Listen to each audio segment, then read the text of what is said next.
Have you ever looked around and felt like everyone else is moving forward in pairs, in groups, in celebrated company, while you find yourself walking a path that has grown strangely quiet? A path where the echoes of your own footsteps are the loudest sound you hear. What if this solitude isn't a punishment? What if it's not a sign that you've been left behind, but a sign that you have been chosen for a different, more profound kind of journey, a journey that cannot be taken in a crowd? In this video, we will explore the profound and often misunderstood blessing of being alone. You will discover why the true spiritual path often leads through a sacred wilderness of solitude, and how this seemingly lonely stretch is, in fact, the very furnace where your truest, most powerful self is forged. If you find yourself journeying on the spiritual path, it is almost a certainty that you will encounter these stretches of solitude, sometimes lasting for years. We don't always enter this space willingly. Sometimes, life simply places us there, and that is when the struggle begins. Your ego, that part of you built on external validation, will sound the alarm. It will scream like a spoiled child whose favorite toy has been taken away. Because its favorite toy, the applause and attention of others, is gone. It will chafe and rage, wallowing in self-pity and downing the day it dared to walk a path so devoid of worldly distractions. You will hear its cries in the back of your mind. Why me? Why am I alone when everyone else seems to bask in companionship and joy? This egoistic resistance is not just a fleeting thought. It can be a formidable roadblock. It twists your perception, making you believe you are the sole traveler on this desolate road. It is a bitter pill of illusion, telling you that you're being unjustly held back, that the universe is keeping score and has marked you as unworthy. Yet, the very awareness that you are more than your ego's complaints is transformative. Your solitude ceases to be a prison and begins to reveal itself as a sanctuary. It turns into a sacred space of growth, introspection, and most importantly, a fertile ground for awareness. You begin to see solitude not as time spent alone, but as precious time spent with a part of you that is often drowned out by the noise of daily life. In this quiet, as the philosopher Soren Kierkegaard wisely noted, you escape the untruth of the crowd. In your aloneness, you are given the rare opportunity to confront your truth, to shape it, and to emerge from it not as a fragment, but as a whole. As you start to touch the edges of a higher understanding, your desires will shift. The social gatherings that once felt like a source of energy now feel draining. The external validation that was once music to your ears now sounds like hollow noise. This change isn't abrupt, it's gentle, like a leaf changing colors as the seasons shift. Your soul starts to crave solitude as much as your ego used to crave company. This is not a loss, it is a metamorphosis. You find a quiet joy in your own presence. You hear the rustle of trees as if they're speaking a language you now understand. This is your soul's way of finding a deeper connection, not just with the world, but with the very essence of who you are. Imagine your ego as a frantic moth, desperately seeking the flame of external attention, always restless, often getting burned. Your spirit, on the other hand, is a butterfly, content in the quiet garden of your own being, drawing nectar from within. The contrast is clear when you resist this call to solitude. It feels cramped and uncomfortable because you are fighting the natural progression of your own journey. But once you embrace it, new possibilities unfold. As the spiritual thinker Henry Nouwen once said, solitude is the furnace of transformation. It's that sacred space where you melt away old identities and forge new ones. This is precisely why so few dare to truly heed the call. It is more than just being alone. It is an act of profound bravery.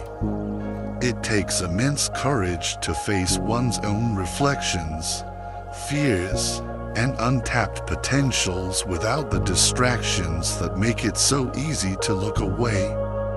To persist in solitude requires a stamina and a dedicated willpower that is easier to avoid. It is far easier to stay in the bustling city of distraction than it is to face the undiscovered country of your own soul. But for those who dare, they find that solitude isn't a barren desert, but a fertile ground where the seeds of wisdom finally have the quiet they need to grow into towering trees of enlightenment.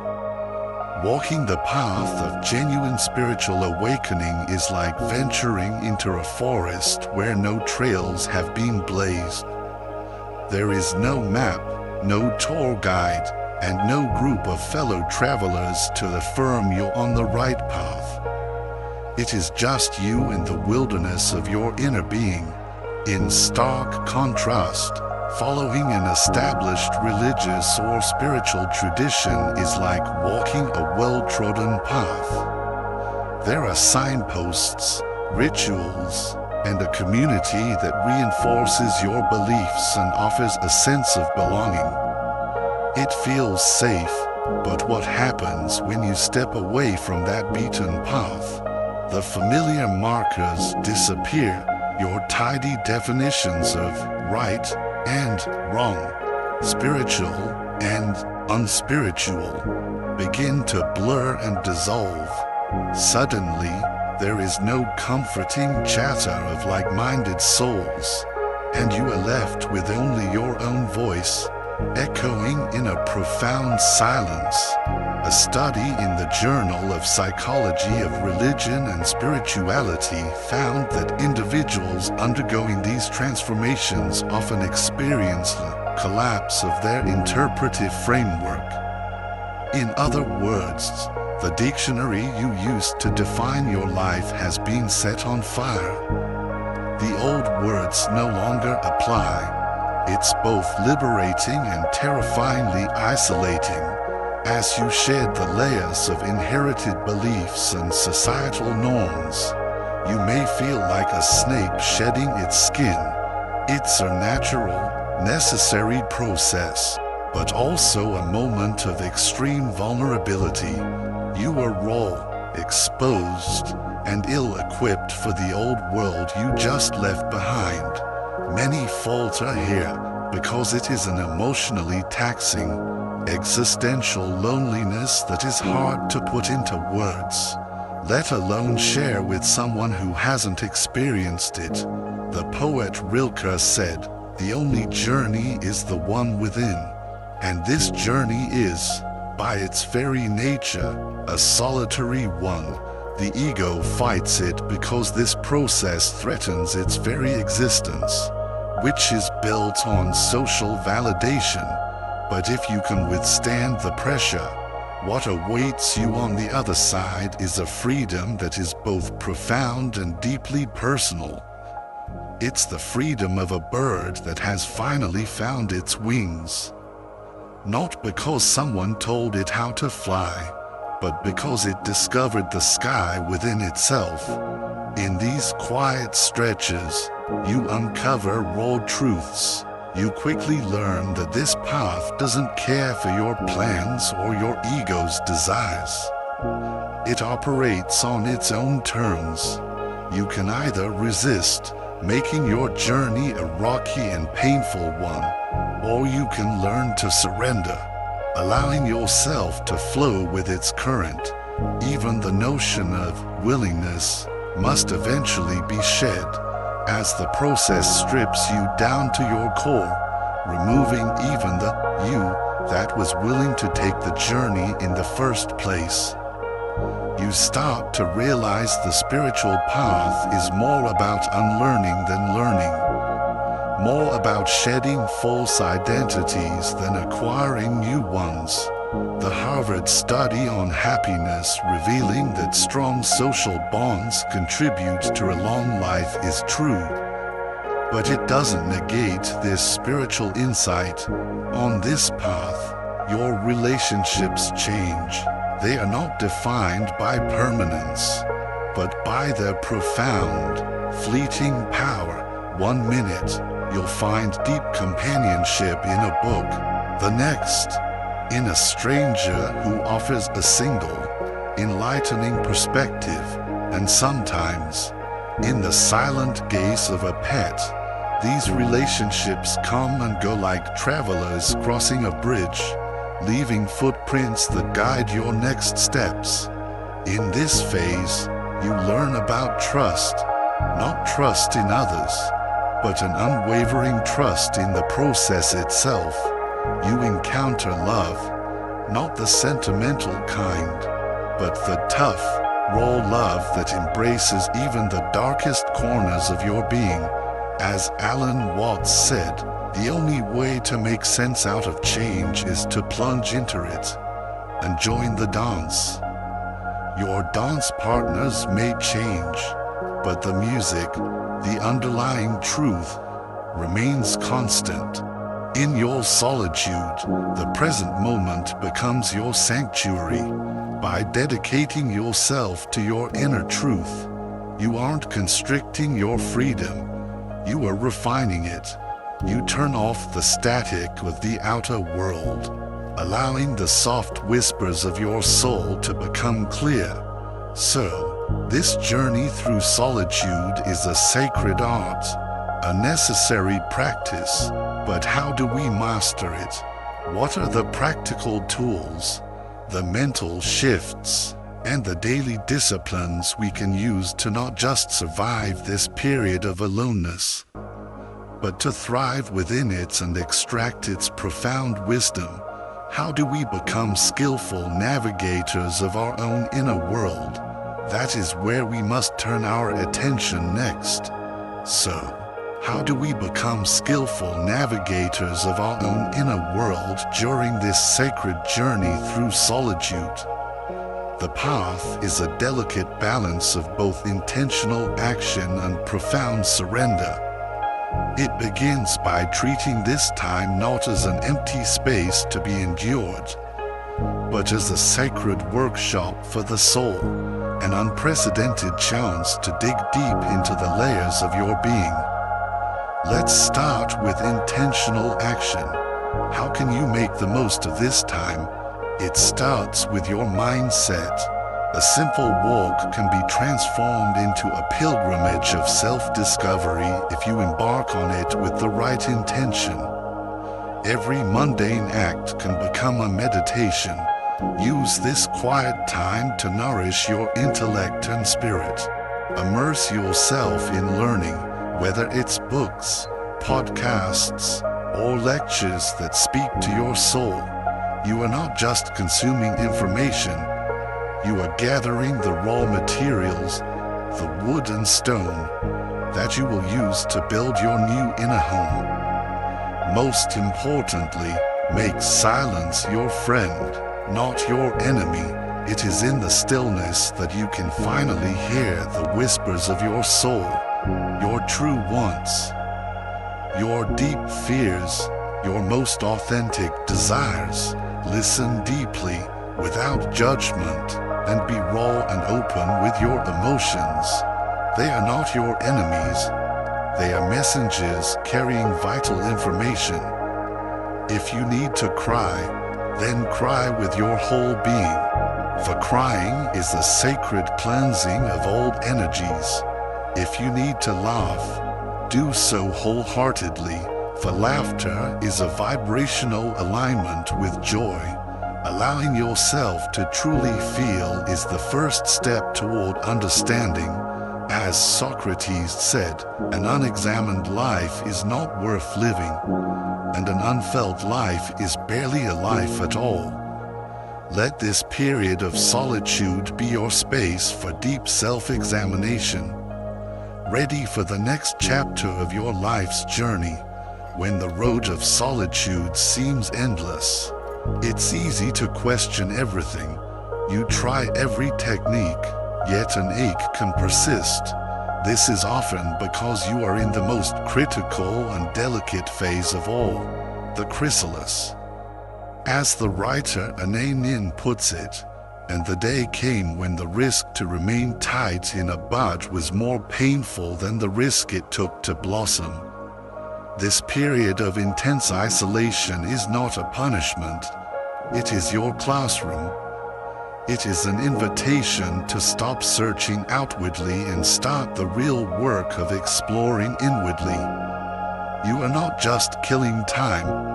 You are undergoing the sacred, cellular level metamorphosis.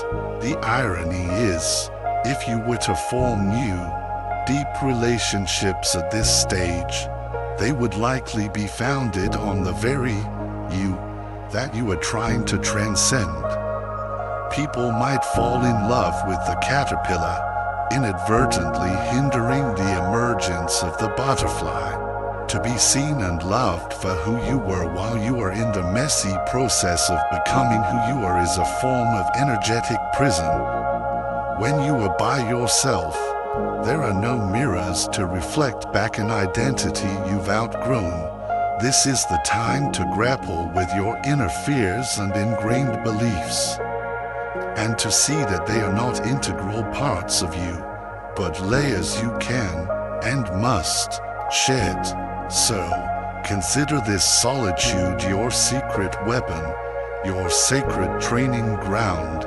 Here, in the quiet, you are forging an inner resilience that the noise of the world cannot penetrate.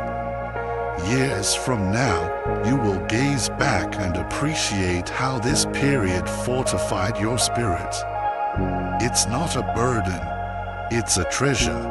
You'll notice the signs that you are in this deep work. An invitation to a party feels less like an opportunity and more like a heavy obligation.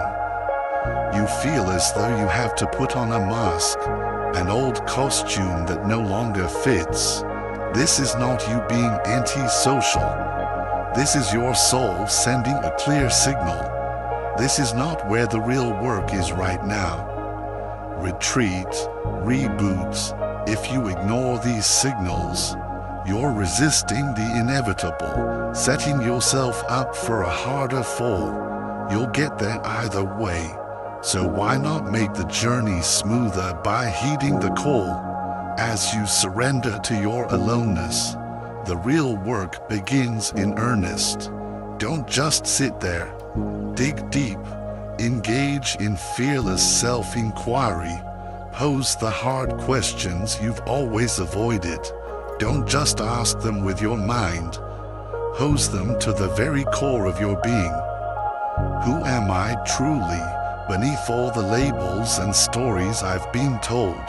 What is the unique note that only my soul can sing into the world? What is holding me back? And the biggest one of all, what does life want to express through me? When you find the answers, they won't be intellectual concepts. They will be embodied truths that resonate through your entire being. This is not just mental work, it's soul work. Every moment you spend in this reflective state, you are sculpting a version of yourself that is robust, resilient, and ready for whatever comes next. It might feel like an endless tunnel now, but there is light ahead. The ache you sometimes feel isn't emptiness, but a yearning for authentic connection, first with yourself, and eventually with the world again, the ego will scream at this void. It will urge you to fill it with distractions, endless scrolling, substance abuse, meaningless relationships, anything to escape the uncomfortable, sacred unknown. But you cannot heal the ache by looking outward. No partner or friend can fill the void that is actually a space you must explore. This is the point of surrender. Surrender is not giving up. It is an act of profound trust. It is letting go of the life you thought you wanted to make space for the life that has been waiting for you all along. As you surrender to this process, your sense of loneliness will fade. The deeper you venture within, the more the dread turns into an embrace. You come to understand that you are not alone. You are all one, in deep dialogue with your true self. You will shed old layers, worn-out beliefs, and even some old dreams. What's left is the vanished you, ready for new friendships, fresh ambitions, and uncharted paths. Your solitude is the crucible for your transformation. There is nothing to control and nowhere you have to be, other than fully and completely present in the miracle of your own becoming. Just be willing to embrace the solitude, to delve deep into your own being, and to let your future unfold naturally. By surrendering to this process, you are allowing life itself to craft you into the person you were always destined to be. Trust that you are not lost. You are on a sacred journey to the core of who you are. The ache you feel is not emptiness. It is the yearning of your true self, about to be born. If this message speaks to the quiet traveler within you, then this is your trail marker. This is your sign. Subscribe and join our circle of fellow seekers, a community that understands the profound journey of the soul. Your engagement, your stories, and your presence here matter. Share your own experience with solitude in the comments below, so that we may all learn from each other's paths. Thank you for walking this stretch of the road with me. Until next time.